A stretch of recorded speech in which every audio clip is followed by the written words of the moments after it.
Kebetulan bersama Pak Onggi Hianata, coach dari Bootcamp Value Your Life. Oke, jadi mendapatkan satu kesempatan deh. Jadi ibaratnya adalah ya entah apapun cop-cop-copnya itu adalah chief atau bukan, sebetulnya adalah harus ada yang memang bareng-bareng. Sebetulnya kita tuh Ibu Vila termasuk adalah salah satu kru sangat senior di dalam Bootcamp. Boleh tepuk tangan. Membawakan ini karena sebetulnya adalah kita sama-sama satu angkatan. Jadi tugasnya saya kebetulan adalah chief, tugasnya Bu Vila adalah seperti apa ya. Dan kemudian juga ada Ibu Floren dan Bapak Matias, mereka adalah mentor-mentornya kami. Mereka berdua juga adalah kru. Bu Floren adalah kru super senior ya. Bu Vila juga super senior. Oke, jadi kami ini saya nggak sharing banyak, nanti saya kembalikan lagi ke Ibu Vila. Tapi gini, saya dapat blessing banget dari Bootcamp. Oke, jadi dari kebetulan kalau siapapun di sini yang ikut Bootcamp, berarti dari proses-prosesnya kalian itu adalah yang membawa banyak blessing di dalam hidupnya saya gitu. Dan kru Bootcamp gimana ya?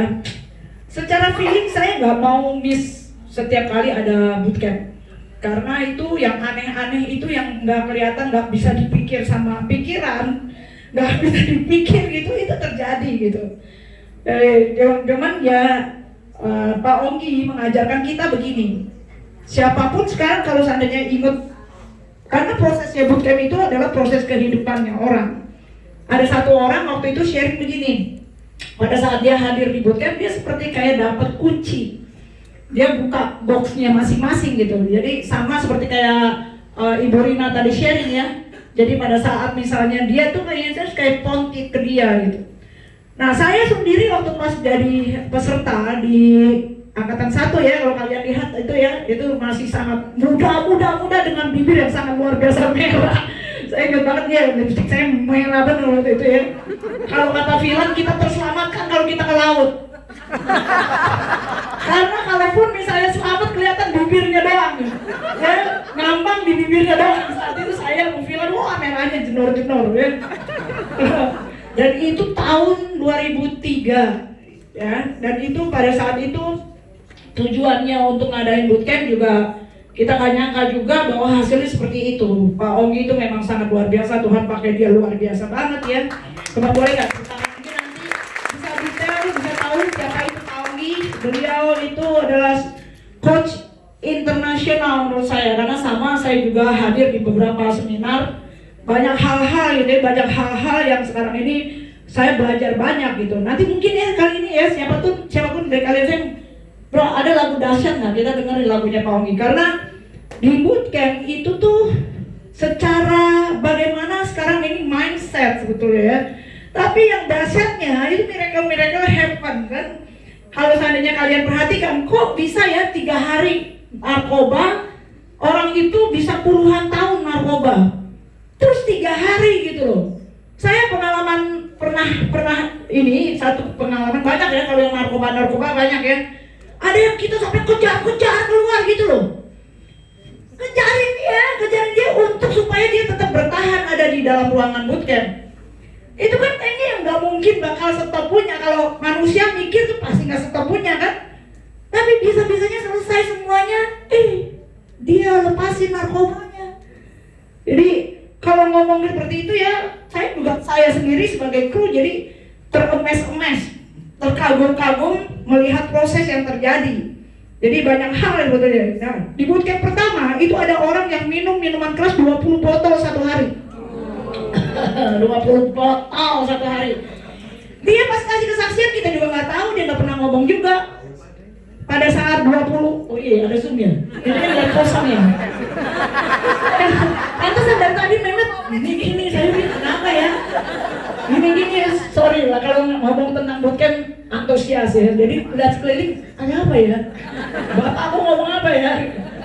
Nah iya. Jadi Bootcamp pertama itu saya juga kita teremes-emes, tau nggak? Pas udah selesai tuh kok bisa ya? Saya juga kok bisa ya? 20 botol loh.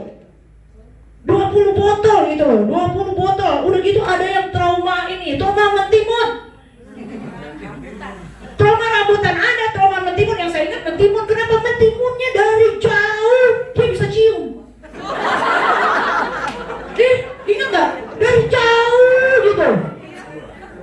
Iya, gimana nggak? Dari jauh kita aja sendiri dia bisa cium, metimun gitu kan? Saya tahunya metimun buat ngilangin kalau saya habis makan pete kan? Kok bisa ada orang trauma metimun gitu kan? Nah, ada juga orang trauma sama boneka Barbie. Jadi sebetulnya ya boneka Barbie itu dia jadi gini, dia punya, saya ingat banget, jadi ada beberapa peristiwa-peristiwa bootcamp itu kebetulan saya ingat. Contoh yang boneka Barbie itu dia punya pengalaman dengan kakaknya cowok semua, nggak mau ngajak dia main. Dia tiap kali main dimasukin ke dalam kamar. Di kamar gelap dilemparin boneka Barbie. Nah, itu trauma dia dari kecil kan. Nah, terus ada lagi satu yang saya ingat ya, beberapa yang saya ingat, yang dia melihat mamanya bunuh diri. Gantung diri dia lihat, bapaknya masuk penjara narkoba, dan jadi gitu trauma dan dia jadi introvert. Yaitu anak muda baru umur 19 tahun. Ya, nah cuman waktu itu kagak ketangkep sama kita, sama saya, secara dia stay bersama-sama dengan komunitas FFG itu saya juga sampai ibaratnya adalah I miss gitu loh.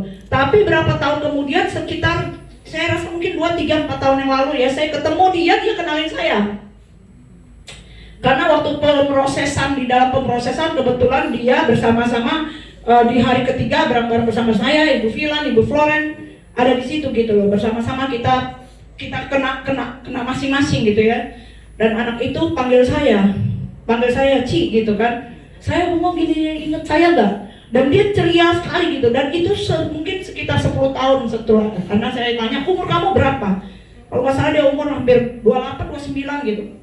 Saat itu dia umur 19, dan dahsyatnya yang saya ingat karena bapaknya masuk ke penjara yang nggak mungkin bakal ketemu.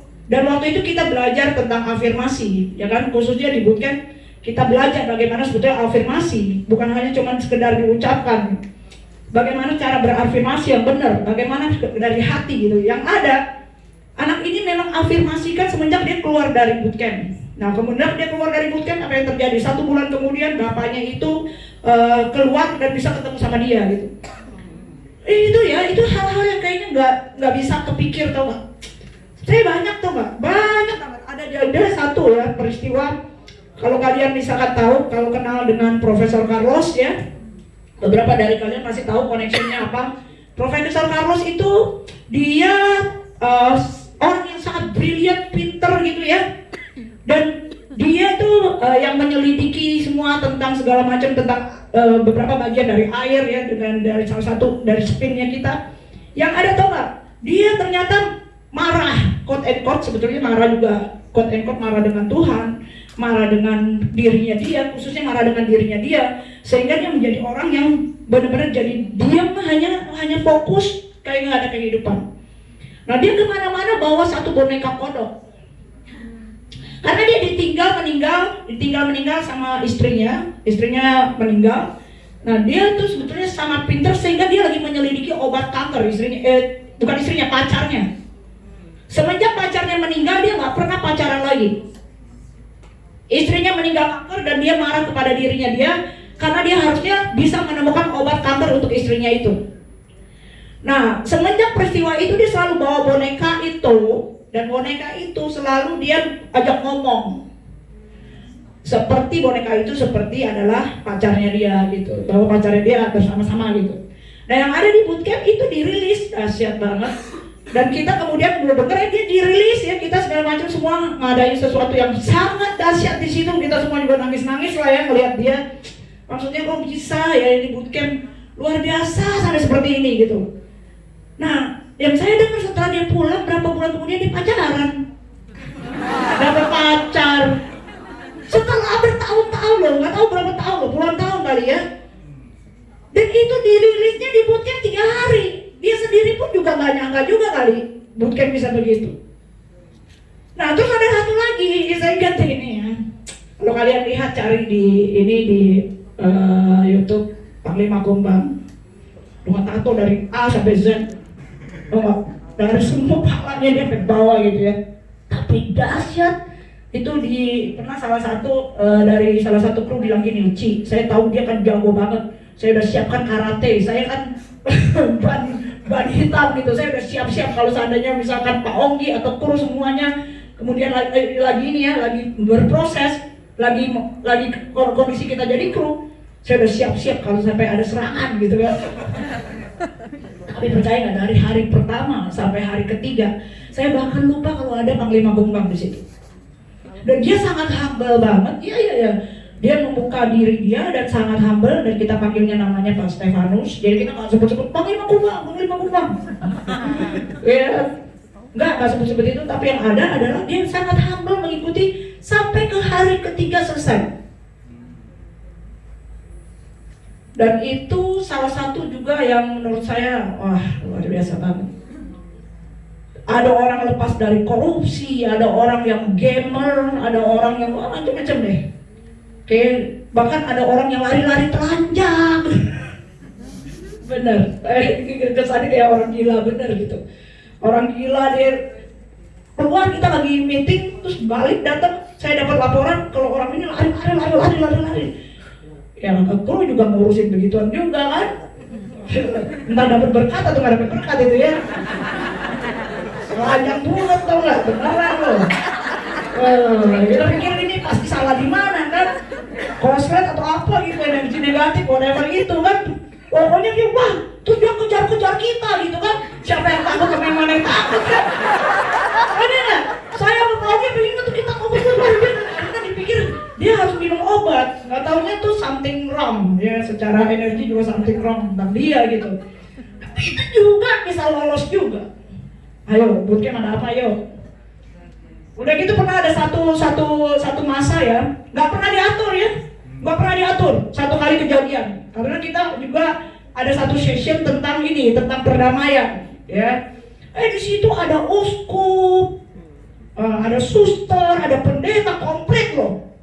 Uskup, pendeta, suster, apa gitu, kiai, ustadz ya. Satu lagi siapa ya? Bikunya tuh benar-benar yang berbaju biku di situ. Jadi pas break mereka mengadakan session masing-masing. yang Katolik kumpul sama uskup. Ih lucu banget deh. Pas giliran break mereka kumpul masing-masing. Nah giliran satu session ngebahas tentang pengkeliran tentang ini, tentang ras, suku, agama ya. Tahu nggak? Yang satu Kristen ngaku, saya minta ampun, minta maaf sama saudara saya, para bapak kiai dan seluruh umat muslim. Saya suka ngejelekin, begitu. Tadi suka ngejelekin di gereja, enggak, tadi juga sama Pak Kiai itu, saya juga minta maaf. Saya jemaah saya ada 3.000 orang, saya juga sama. Dia berdua berpelukan, udahlah yang peserta semuanya pada nangis-nangisan. Sama juga kan di hatinya dia, gue juga. Iya kan? Coba sekarang pertanyaannya, siapa sekarang ini seluruh dunia dari ujung sampai ujung? Banyak nggak isu tentang ini? Isu ras, suku, agama, bangsa, betul nggak? Dan ini kan harusnya di-delete kan? Karena sebetulnya kan ujung-ujungnya mana coba? Ayo, black tuh darah, tangan. Warnanya apa? Ungu. Tetap merah kan? Cuma merah, kuning, hijau. Beda aja, beda kulit, betul nggak? Sipit kayak ini kayak itu nggak? Ya nggak? Tapi kan sebetulnya semuanya kan sama kan? Aduh, saya bener deh belajar ya. Belum lagi nyanyi logo Indonesia. Ntar tuh berfilan. Itu kan nyanyi lagu Indonesia, wah ini bangsa gua, ini negara gua, ya kan? Dan itu tiap kali kayak diingetin. Jadi bootcamp itu something sebetulnya ya, something yang memang harus siapapun deh. Itu miracle terjadi di situ. Nggak tahu, pokoknya bukan urusan yang punya narkoba, punya rokok. Saya nggak ngerokok sih, saya nggak narkoba sih, nggak ada urusan. Semakin dia ngomong gitu, semakin bermasalah loh. Siapa orang yang gak punya tantangan sampai dia selesai? Iya dong, anger aja gak bisa menguasain anger aja, itu ada challenge. Sorry ya Mike. Lihat Michael normal gak? Sangat normal. Akan terbayang gak Michael begini sebelumnya? Jangan lihat sekarang ya. Lihat foto-fotonya juga dia yang dulu. Sama. It's the same. Me too. Dan thanks God-nya juga saya jadi kru bootcamp tiap kali. Jadi artinya saya di remind itu masuk terus. Jadi kalau mau ngomong anger, sorry gitu loh. Jadi harus bisa mengerti dalam konsep ini gitu. Jadi my brother sister saya, Pak Onggi itu dan tim kru adalah kita jadi kayak punya satu, bukan panggilan ya. Jadi harus menjadi part dari ini. Belum lagi urusan keluarga di dalam. Itu kalau seandainya misalnya orang ya berhenti dari narkoba, kalau orang rumah kagak ngerti, bagaimana sekarang supaya dia bisa termaintain? Kan narkoba lagi loh. Karena kan ini bicara tentang mindset. Makanya sebetulnya connect sebetulnya dengan FFG, sekolah FFG. Karena kita nggak akan ada ini nih kalau nggak ada sekolah FFG. Weekly pertemuan itu adalah termasuk salah satu yang sebetulnya membuat konsepnya bootcamp punya pelajaran itu diaplikasikan gitu. Ada orang-orang tertentu bahkan baru sampai dari bootcamp terakhir kemarin atau 2 kali kemarin ya, brothernya kita itu yang setelah 14 tahun, brother Ludwig ya, setelah 14 tahun loh, 14 tahun bootcamp, itu baru kena lagi 1 poin lagi pada saat dia jadi kru bootcamp. Pada saat dia jadi kru bootcamp. Jadi banyak hal. Saya kalau disuruh mulai dari awal sampai terakhir, suruh ingetin cerita yang mana, wah. Belum yang penyakit kanker. Ada orang yang mau bunuh diri. Jadi temennya bilang begini, gak apa-apa, kamu bunuh diri setelah bootcamp. Tapi datang dulu ke bootcamp gitu. Datang dulu ke bootcamp, nanti mau bunuh diri terserah dia sesudah bootcamp. Ya jelas dong, habis setelah bootcamp yang penting dia buka hati kan. Kalau jadi bunuh diri. Itu anaknya mafia Hongkong. Anak mafia Hongkong itu ya satu. Nah ada satu lagi, anaknya sangat cute ya, baik, tampangnya baik, cute, baik ya. Pas terakhir kesaksian dia maju, dia ngaku, saya sudah bikin list mau saya bunuh. Kenapa kamu gini? Kan kita nggak tahu dia punya masalah loh. Jadi yang tahu pun nggak tahu pun juga nggak tahu, pokoknya clear aja di bootcamp. Jadi kalau orang cerita nggak pernah tahu kalau seandainya nggak ngerti proses. Dia udah bikin list, dia bilang dia sakit hati, dia marah sama orang yang berbahagia. Karena dia nggak bahagia dalam hidupnya. Ada satu ya, ini kena sekali ya, ini angkatan keberapa gitu. Ini anak dari timnya, dari Hera yang ngajak ya, Aquila itu waktu datang ke bootcamp kita waktu itu nggak kepikir, tapi dewasa sekali anak ini, sekolah dan besar di luar ya, sampai SMP ya, umur 12 tahun saat itu, 12, 13, 14 ya di bootcamp ya, 14. Tapi tau nggak, dia bersuara di bootcamp, dia bilang gitu, bahwa saya adalah seseorang. Pokoknya proses bootcamp membuat akhirnya dia bisa bicara bahwa this is my life, it's not my parents' life. So para orang tua dengar saya, orang tua saya harus dengar saya. Saya nggak mau jadi dokter, saya nggak mau punya rumah sakit. Mamanya pengen dia punya rumah sakit dan jadi dokter. Dia nggak mau itu, hidupnya dia gitu. Dan kenapa mesti dia di-create? Nah waktu dia bersuara setelah proses bootcamp, dia bersuara. Yang peserta-peserta bootcamp itu adalah sekarang ini menjadi kru-kru senior di dalam bootcamp. Dan mereka benar-benar berubah cara mereka melihat anak dari sisi ini.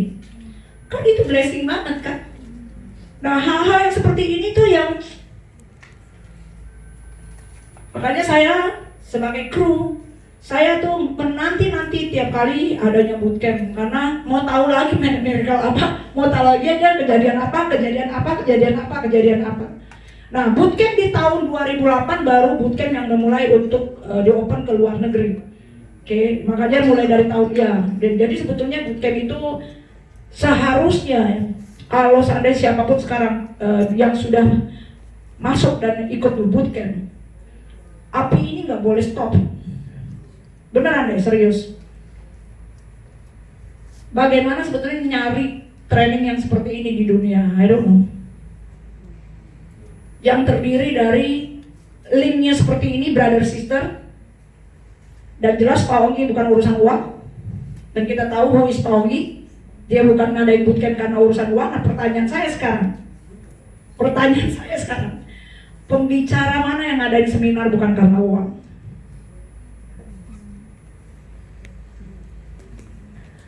Pembicara banyak ya, saya nggak tahu ya, saya nggak pernah berkeliling-keliling sampai ke situ. Secara dunia deh, di dalam satu titik nyari uang, di dalam titik lain ada pemaintenan nggak?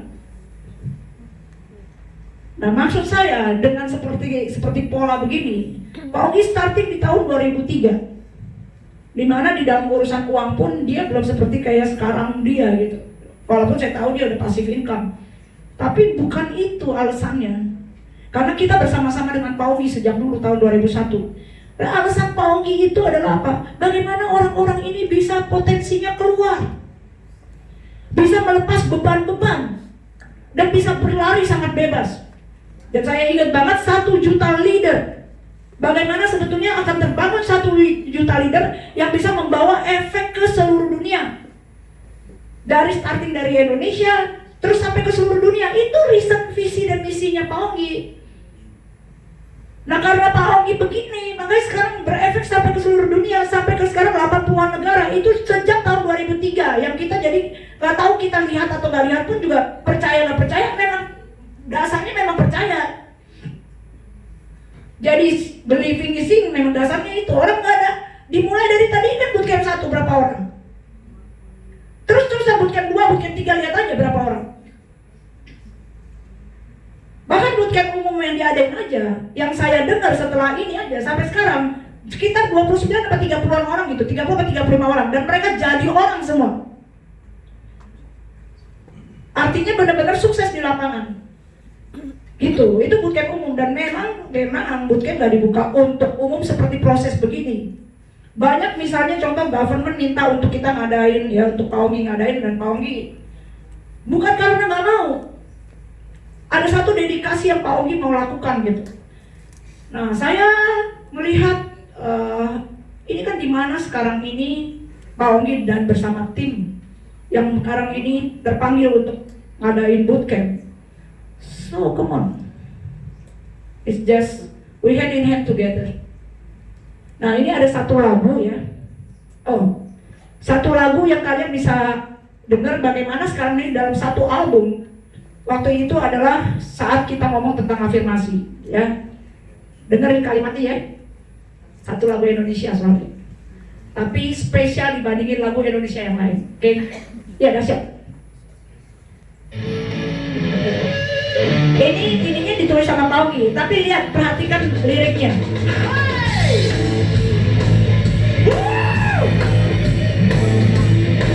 Nggak pernah denger kan?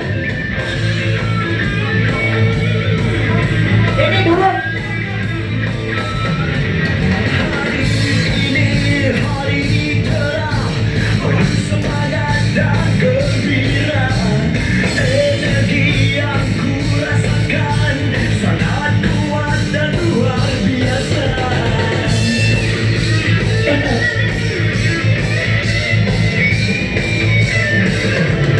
Hatiku penuh gelora, hasrat makin membara, harapanku nyata, keyakinanku selalu ada. Oke, ini salah satu lagu yang Pak Ogi buat secara lirik ya. Saat itu ya zaman dulu ya. Jadi itu penyanyi juga Ikang Fauzi. Jangan bertanya, oke? Kita ngomong di tahun berapa kan? Ya kan? Cuman ini ya, awal muda banget ya. Nah, cuman poin saya gini, lihat kalimat-kalimat sampai seperti ininya gitu loh. Dikonsenkan bagaimana sebetulnya poin dari bootcamp. Nah, ini kan menjadi satu harta yang sekarang dimiliki oleh orang Indonesia kan? Betul nggak? Nah, sebetulnya kalau kita orang Indonesia atau siapapun my brother sister atau orang-orang yang concern terhadap me dan terhadap family dan terhadap friends dan terhadap dunia ya, terhadap negara, terhadap dunia, let's do it together.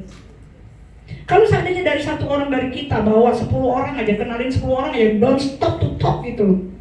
Berapa banyak orang yang bisa akhirnya bukan itu ya, menjadi kepanjangan tangan, menjadi lilin-lilin yang minta menyentuh banyak orang. It's good kan? Jadi kalau kita diam, fire-nya nggak kemana-mana. Kalau kamu dan saya, ya, kalian dan saya kena efek dari bootcamp. Dan bootcamp Indonesia, kita tahu kan suasana Indonesia seperti apa gitu. Kita menjadi segelintir orang yang mengenal bootcamp, itu yang menjadi bagian. Nah, makanya yang hari ini yang datang diundang dan siapapun yang ada di Zoom, di Facebook yang bisa mendengar ini, you just come to bootcamp.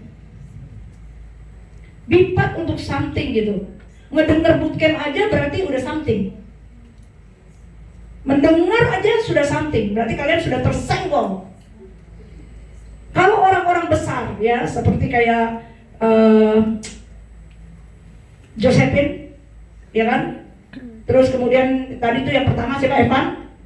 Ini adalah baru hanya 2 orang. Belum kita ngomongin yang lain-lain semua, karena kita memang baru cuman nyetelin ini 1-2 orang. Ini aja bisa bukan hanya mengakui loh. Karena kembali saya ada di proses pada saat mereka di bootcamp. Jadi gimana mereka juga nangis-nangis, gimana mereka begini, gimana mereka begitu. Sampai waktu itu Josephine bilang begini, pantesan saat saya menjadi kru, dia bilang begini, gak ada yang bisa ngalahin bootcamp, gak heran.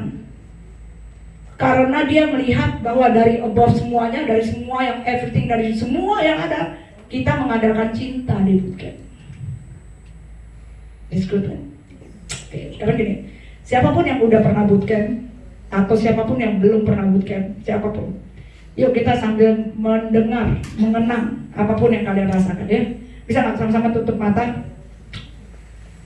Dengerin lagu ini ya. When you believe.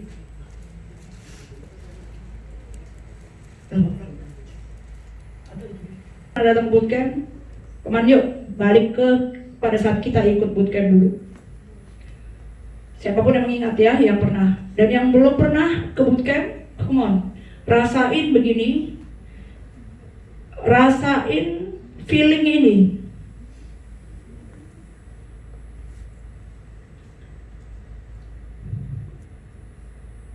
One moment in time. Close your eyes ya.